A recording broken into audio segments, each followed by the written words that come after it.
Olá a todos. Na nossa aula de hoje vamos, vamos falar sobre as especificidades na comunicação com os idosos. Portanto, um tema muito importante para qualquer profissional de saúde. Portanto, qual é o papel do comunicador quando o seu paciente é um paciente que está na terceira idade? Quais são as especificidades da comunicação com o idoso? Os pontos-chave acerca da relação entre as práticas de comunicação e os resultados no cuidado de saúde mostram-nos que, tal como com outros pacientes de qualquer idade, os problemas de comunicação na prática clínica são importantes e são comuns.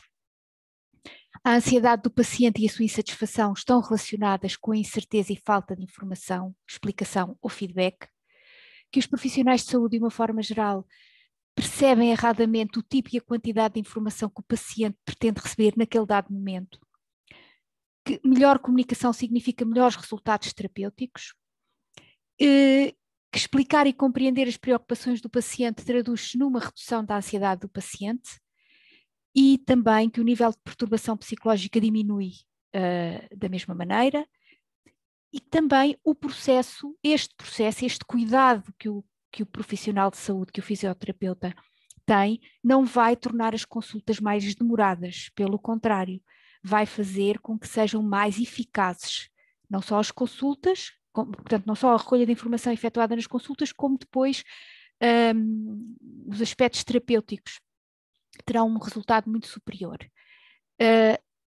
Portanto, tudo que foi aqui enumerado ainda se acentua mais quando o paciente é um paciente idoso.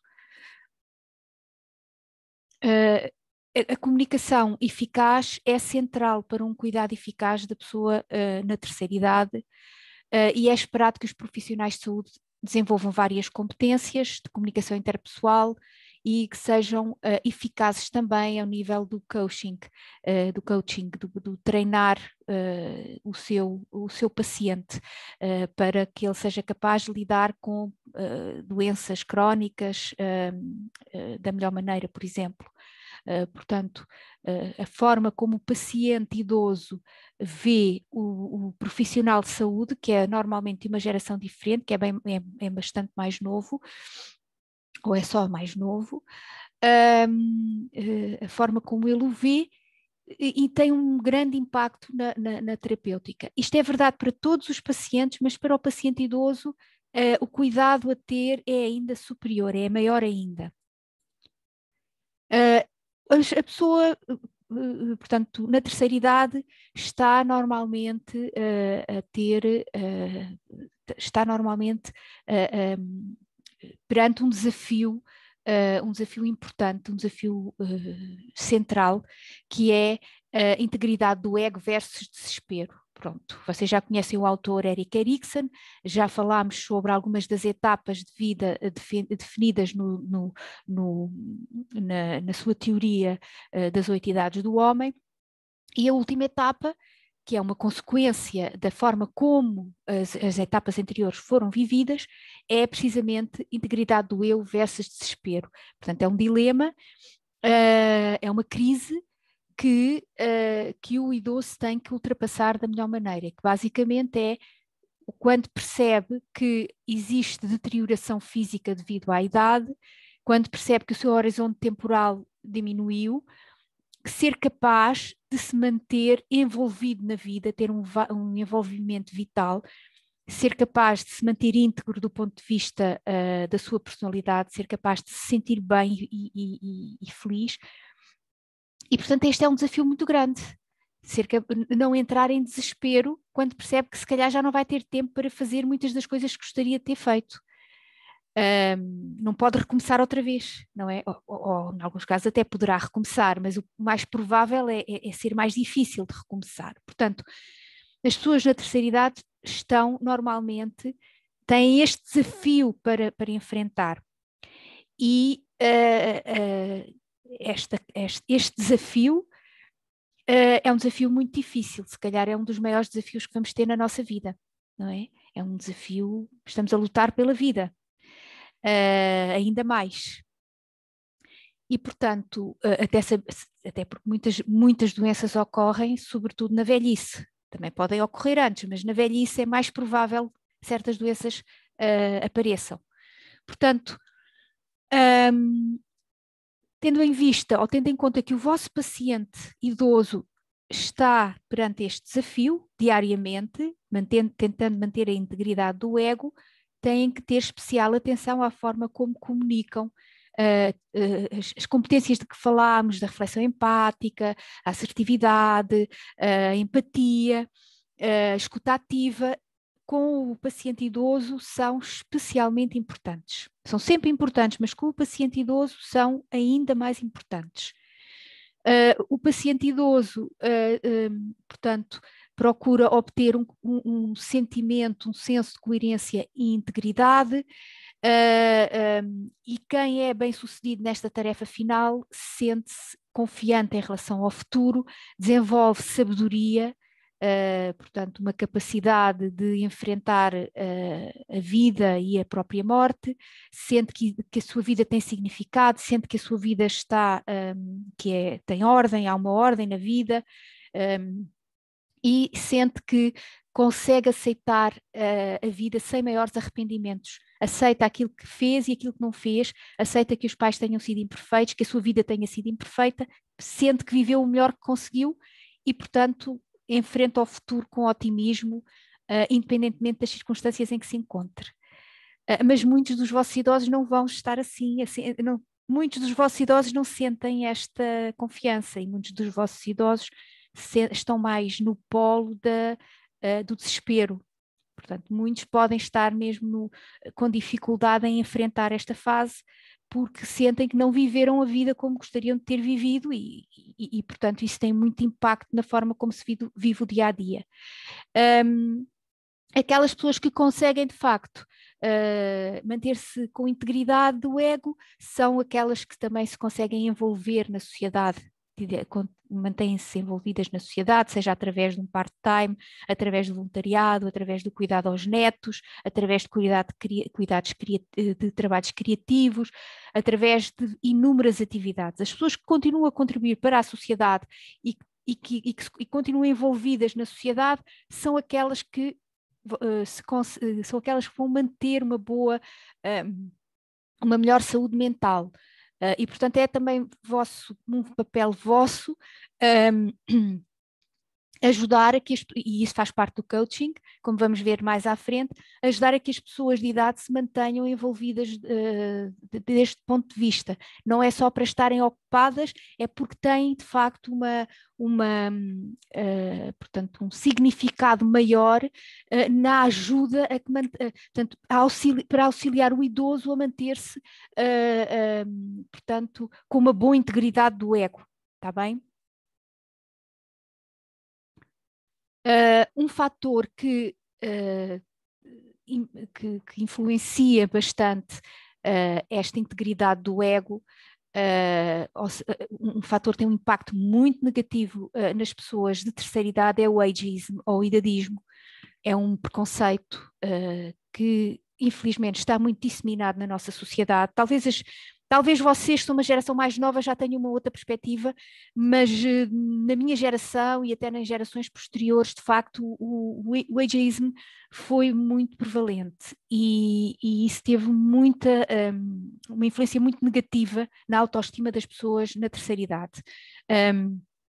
Portanto, é um preconceito que se refere a comportamentos e também preconceitos, é um estereótipo que se refere a preconceitos e comportamentos de discriminação baseados na idade. Vocês podem ter o ageism em qualquer fase. Podem dizer, os adolescentes são sempre difíceis de trabalhar. Não é verdade, isso é um preconceito. Em relação aos idosos, há sempre a ideia de que são mais incompetentes, são mais frágeis, não são capazes de fazer as coisas, não compreendem tão bem. Isto também não é verdade necessariamente, está bem? Portanto, o facto dos profissionais de saúde terem estes estereótipos explícitos ou implícitos, nós já vimos que existe a possibilidade do profissional ter esses estereótipos implícitos e depois expressá-los do ponto de vista da comunicação não verbal, já falámos sobre isto, tem um resultado muito negativo na saúde do idoso. Por exemplo, muitas vezes, através do comportamento não verbal, o fisioterapeuta fala com os acompanhantes em vez de falar com o idoso, fala com o idoso como se ele fosse uma criança, o seu tom de voz não é suficientemente respeitoso, portanto, ou é muito paternalista, como se estivesse a falar com uma pessoa que não compreende, ou com uma criança muito pequena. Nem com as crianças às vezes devemos falar assim. Está bem? Portanto, isto no fundo está a excluir o idoso do processo de tomada de decisão, que é exatamente o que vocês não querem. Vocês querem que o vosso paciente seja vosso colaborador. Querem que exista uma equidade na vossa relação com o vosso paciente. Está bem? É só porque é mais eficaz, resulta muito melhor. Os resultados das pesquisas neste campo mostram que os médicos, pesquisas feitas com médicos, mostram que os idosos, que os médicos falam com os idosos normalmente de uma forma sem consideração, não têm consideração e são muito paternalistas. Alguns autores descobriram que os médicos são menos respeitosos e apoiantes com os seus pacientes idosos em comparação com os pacientes mais jovens, que também iniciam a maioria dos tópicos de conversação com os idosos e são menos responsivos aos tópicos quando é o paciente idoso que os inicia, que ao falar com o idoso os profissionais de saúde modificam frequentemente o seu discurso e que normalmente mostram que o acham menos competente e mais dependente. Aqui aparece menos dependente, desculpem, é mais dependente. E que vários estudos mostram também que é frequente recorrerem ao secondary baby talk, que é o falar à bebê. Então, vamos buscar a nossa papinha? A sério. Isto é muito frequente e muitas vezes as pessoas acham que estão a fazer bem, estão a tratar bem o idoso. Estão a tratar bem o idoso. Não estão. Não estão. Este tipo de conversa, de tom de voz, então, vamos fazer a nossa análisezinha. Por favor, isto é de evitar. Nenhum profissional de saúde está a fazer isto por mal. Seja quem for, eu sei que não estão a fazer por mal, todos sabemos que não estão a fazer por mal, mas de facto o baby talk é prejudicial à relação entre o profissional de saúde e o idoso. E o idoso, a pessoa na terceira idade, não gosta que se faça isto, não gosta e muitas vezes não diz porque tem receio de ser maltratado, tem receio que o ponham de parte, tem receio que sejam mal educados para ele e está numa situação de vulnerabilidade. Portanto, este tipo de conversa eu espero que nenhum dos meus alunos tenha, está bem? Ou se tiver, evite, que tenha consciência que está a fazer isto e contrarie. Este tipo de conversa pode ser, este tipo de linguagem, de baby talk, pode ser explicada, se calhar, de uma forma muito sintética, recorrendo à análise transacional e aos estados do ego, que foi uma teoria criada por Eric Berne, um psiquiatra, é um método psicoterapêutico. Eu vou só aqui sintetizar, porque eu acho que faz sentido utilizar esta teoria para tentar explicar o porquê das pessoas, os profissionais de saúde utilizarem o baby talk. O Eric Berne criou esta teoria para se demarcar da psicanálise. Ele tentou ser psicanalista, como era muito rebelde e muito opinioso, não foi aceito como psicanalista, e criou uma teoria em que simplificou bastante todo o jargão psicanalítico. Pronto, a psicanálise, não sei se vocês têm ideia, é um complexo teórico pronto, extremamente complicado, com um jargão muito próprio. Ele contrariou essa situação, demarcou-se totalmente da psicanálise e criou a análise transacional e dos estados do ego. E basicamente o que ele diz é que os estados do ego são uma expressão do nosso funcionamento psíquico e, portanto, nós temos 3 estados do ego principais, que é o estereopsíquico, neopsíquico e arqueopsíquico. E basicamente cada estado do ego corresponde a uma postura, que pode ser a postura comportamental, não é? Emocional e comportamental, do pai, do adulto ou da criança. Portanto, o pai é o estado do ego pai é aquele que diz respeito às réplicas das atitudes emocionais das figuras parentais. O estado adulto é aquele cuja função básica é trabalhar, é estudar. E o estado criança são os processos fisiológicos, experiências desde o nascimento, pensamento mágico e emoções. E, portanto, o profissional de saúde, quando está perante uma pessoa de idade, na terceira idade, quando não está muito consciente destes processos e quando tem enviesamentos implícitos ou até explícitos em relação às pessoas na terceira idade, pensando que elas são obrigatoriamente dependentes, vulneráveis, não compreendem tão bem, assume um estado do ego pai, assume um estado do ego pai ou parental, ou seja, assume uma função parental, porque de facto é uma função muito de generatividade, muito de pai, de mãe, de tomar conta de. Só que vocês não estão só a tomar conta de, atenção, vocês são parceiros no processo de saúde, de doença e de saúde do vosso paciente. Já bem, têm que estar muito conscientes destes processos que ocorrem automaticamente. O assumir uma função parental parece que é isso que está a acontecer. Portanto, começam a falar como se o vosso idoso fosse uma pessoa infantil, fosse um bebê, fosse uma criança, porque está dependente de vocês, mas atenção que a relação deve ser de equidade, tá bem? Deve ser uma relação de partilha de poder. E isso é fundamental não só porque permite que as vossas, como eu já disse inúmeras vezes, as vossas terapias resultem melhor, sejam mais eficazes, como também permite a diminuição dos estereótipos negativos baseados na idade. Porque esses estereótipos negativos têm, de facto, um impacto negativo na saúde física, na autoestima e na identidade da pessoa na terceira idade. Se uma pessoa na terceira idade considera que, de facto, já está muito vulnerável, que já não vai ser capaz, e depois isso é devolvido pelos profissionais de saúde que a deviam motivar e empoderar, então ela vai entrar num sistema de self-fulfilling prophecy, profecia autoconfirmatória. Como eu penso que não sou capaz, então eu não vou ser capaz mesmo. E a vossa atitude tem que ser desmontar estes ciclos e cortá-los pela raiz, cortar pela raiz estas situações. Terem consciência dos vossos enviesamentos, que todos temos, pensarem sobre eles, trabalharem sobre eles e não expressarem-se com os vossos, tanto do ponto de vista de comunicação verbal como não verbal, mas sobretudo não verbal, expressarem-se com os vossos pacientes de forma a haver uma equidade de poder e um trabalho em equipa. Algumas especificidades no comunicar com os idosos, às vezes é um desafio porque a pessoa na terceira idade pode precisar de mais tempo para consulta, vocês têm que estar preparados para isso, dar mais tempo ao vosso paciente e as técnicas que utilizam com os outros pacientes serem ainda mais acentuadas, serem ainda mais bem feitas, se possível. Ou seja, darem uma especial atenção a esta questão.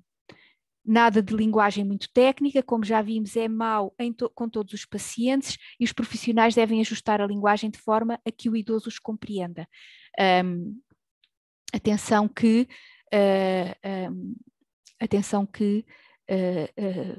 com os pacientes na terceira idade esta questão tem uma especial importância, porque muitos dos vossos pacientes, sobretudo aqui em Portugal, têm poucas habilitações literárias. Não tiveram a oportunidade de estudar e então sentem-se intimidados pelo vosso jargão profissional. Portanto, e não compreendem mesmo aquilo que lhes está a ser dito às vezes, não é porque tenham dificuldades cognitivas, é porque não tiveram preparação escolar, por um lado, e por outro, o jargão técnico é difícil de perceber por qualquer um. Também as más notícias devem ser dadas de forma ajustada e apoiante. As pessoas na terceira idade esperam que isto aconteça, esperam que os profissionais sejam empáticos, apoiantes e que deem as notícias menos boas com sensibilidade. E para, de uma forma sintética, existem alguns modelos que ensinam a dar mais notícias ou que ajudam o profissional a refletir sobre como fazer, dar estas notícias menos boas. Um deles, eu vou só dizer sinteticamente um deles, que é o Spikes, portanto, este modelo é um modelo que pode ser utilizado por qualquer profissional de saúde, tendo em conta também que fornecer informação perturbadora é muito difícil para quem a recebe, mas também é muito desgastante para quem a transmite. Portanto, isto é algo que vocês têm que estar preparados para se sentirem esgotados emocionalmente quando têm que dar mais notícias a alguém e prepararem-se também para as reações emocionais fortes e negativas quando têm que dar uma má notícia. O modelo Spikes, de uma forma sumarizada, vocês depois têm aqui o quadro, e também têm o quadro, também têm um artigo ou dois sobre este tema na vossa pasta. Mas de uma forma sintética, o que é que este modelo preconiza? Que vocês preparem-se mentalmente para a situação, que preparem o vosso paciente e que deem as notícias, deem a informação que ele pretende receber, não deem mais informação nem menos informação do que aquilo que ele realmente está preparado para receber naquele dado momento, e depois a partir daí que definam uma estratégia de trabalho. Então, primeiro vocês preparam-se mentalmente para a interação com o paciente, revêem a informação e ensaiam algumas frases de interação com o mesmo.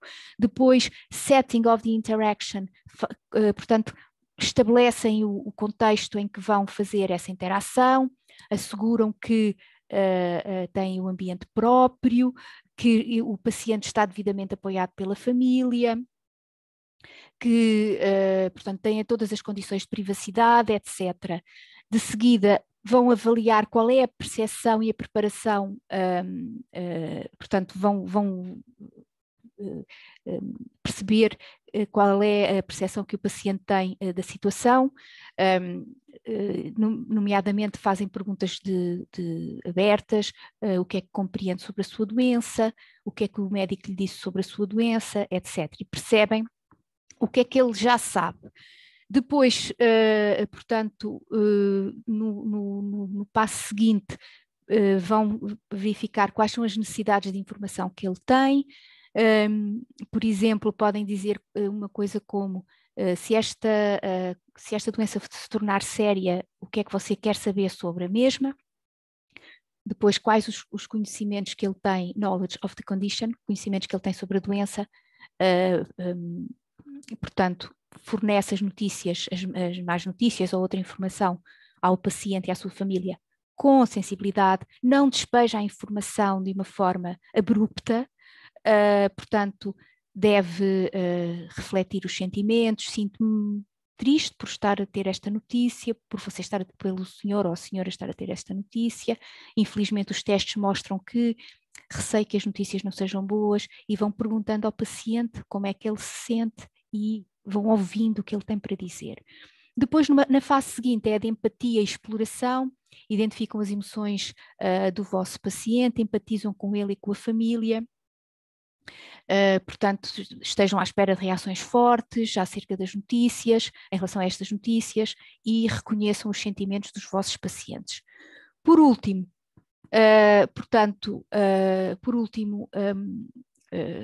o que fazem é um sumário e um planeamento estratégico daquilo que vão fazer para diminuir a incerteza em relação às situações de saúde que o paciente possa ter, e para que ele saia, embora triste, saia confiante de que vai contar com vocês para qualquer coisa que precise, que vocês vão ajudá-lo e vão, de facto, ser bons profissionais numa situação difícil. Portanto, são os passos do modelo Spikes, e que têm também aqui várias frases que vos podem ajudar se tiverem que dar uma má notícia ou informações menos boas.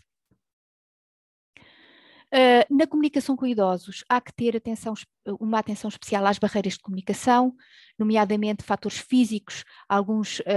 Algumas pessoas na terceira idade, por exemplo, podem não ouvir bem, podem ver mal, têm baixa mobilidade física. Quando estão perante pessoas que ouvem mal, não devem gritar nem falar alto, é exatamente ao contrário. Devem falar num tom de voz mais grave e ressonante, assim. Portanto, devem falar num tom de voz grave, porque muitas das perdas auditivas têm, sobretudo, impacto nos tons agudos. As pessoas deixam de ouvir os agudos. Portanto, se falarem mais alto e aos gritos e com uma voz mais aguda, as pessoas ainda ouvem menos. Portanto, devem modificar o vosso tom de voz, utilizar uma boa iluminação. O idoso deve se sentar de maneira a que veja a vossa cara e que eventualmente até consiga ler os vossos lábios. Tenham também atenção às diferenças psicológicas de geração. Como eu vos disse, muitas das pessoas na terceira idade com os quais vocês vão trabalhar, mas nem todas, mas muitas tiveram poucas habilitações, poucas oportunidades para estudar, portanto, podem não perceber de facto muito bem o vosso jargão técnico, e também muitas foram educadas para ser respeitosos em relação aos profissionais de saúde. Isso deve ser assim, não é? Estamos a fazer o nosso trabalho, devemos ser tratados com respeito. Só que às vezes esse respeito é mal interpretado. Ou seja, as pessoas acham que não fazer perguntas e aceitar tudo aquilo que o fisioterapeuta diz é que é ser respeitoso. E já vimos que não é isso que se pretende. Pretende-se que o paciente idoso se sinta à vontade para fazer questões ou para partilhar dúvidas. E então muitas pessoas não o fazem porque acham que estão a ser mal educadas se fizerem perguntas. Está bem? Portanto, é uma maneira de pensar acerca da relação muito diferente daquela que vocês estão habituados.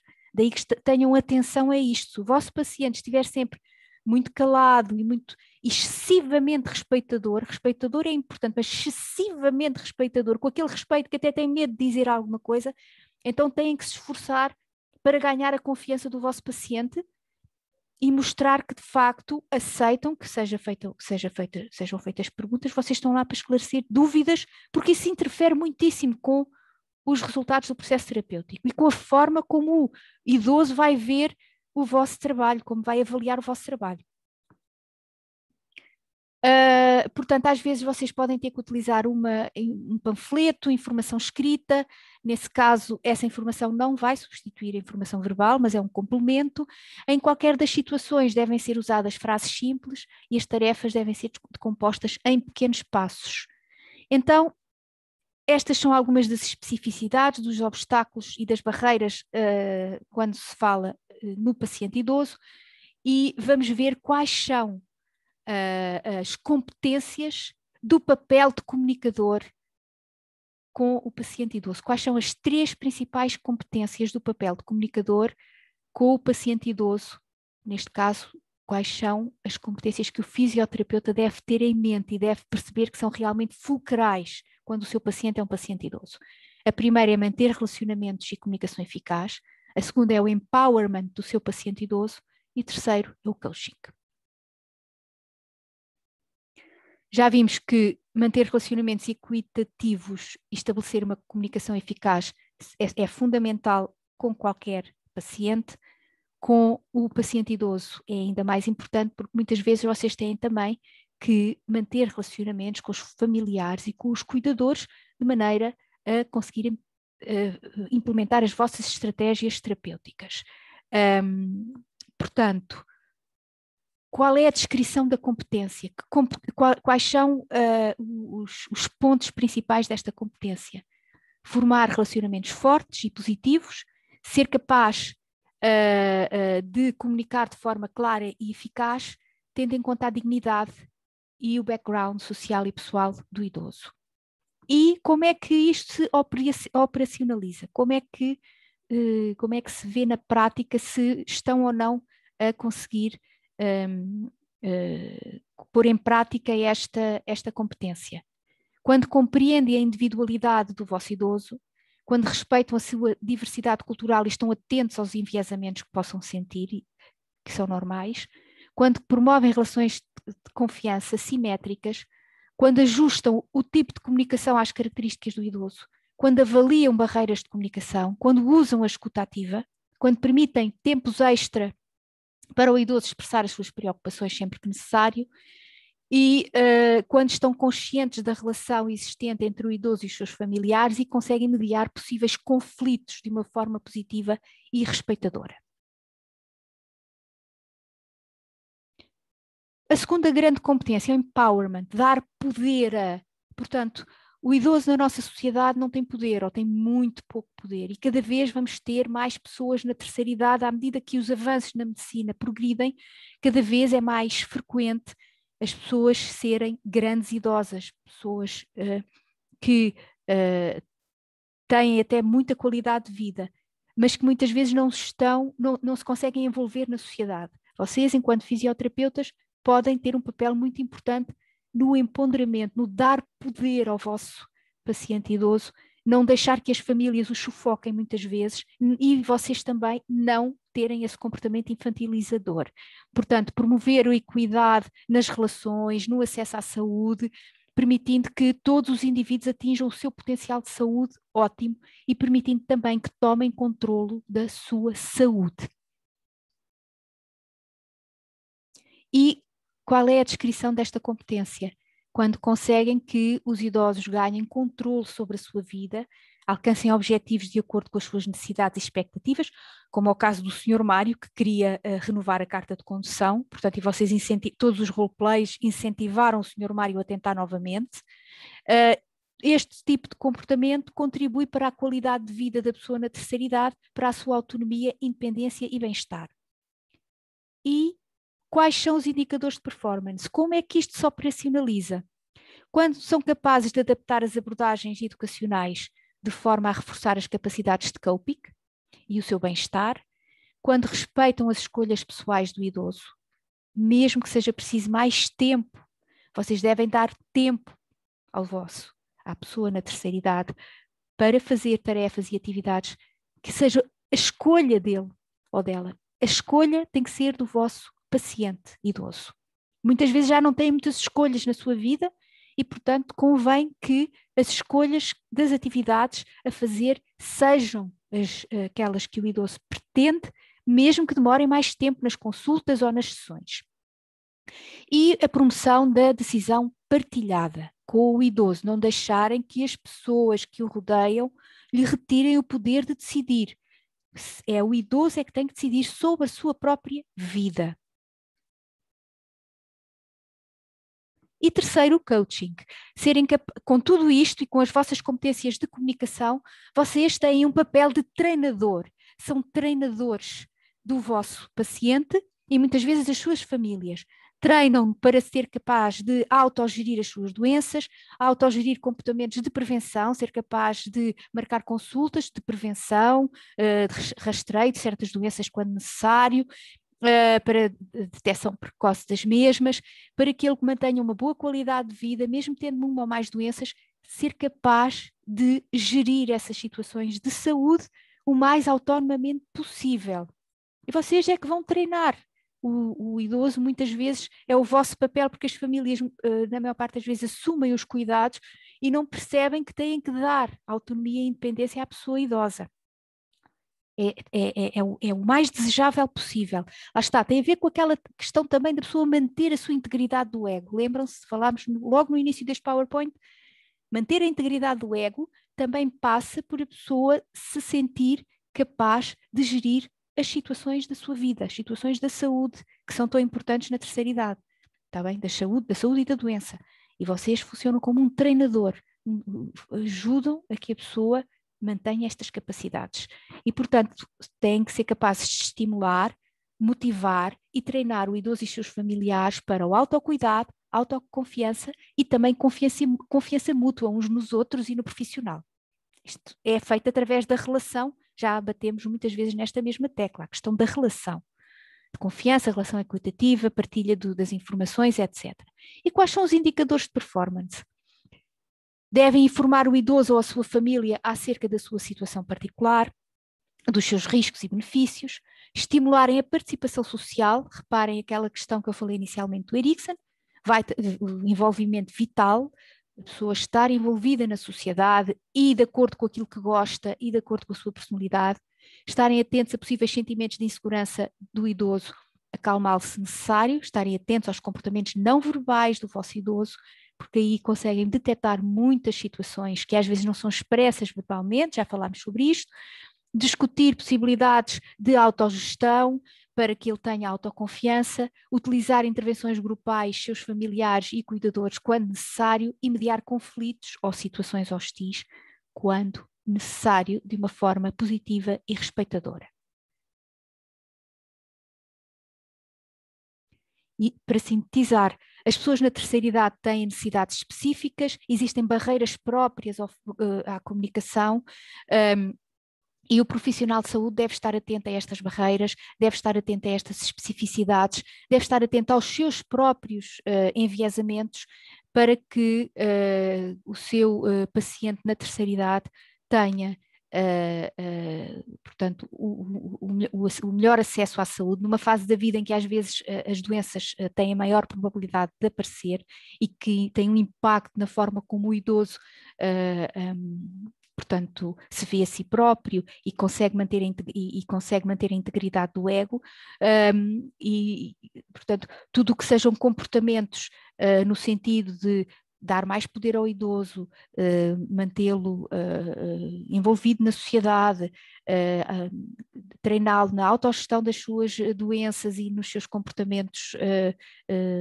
relacionados com a prevenção, são tudo competências que o fisioterapeuta deve desenvolver e deve implementar para que a comunicação com o idoso seja o mais eficaz possível.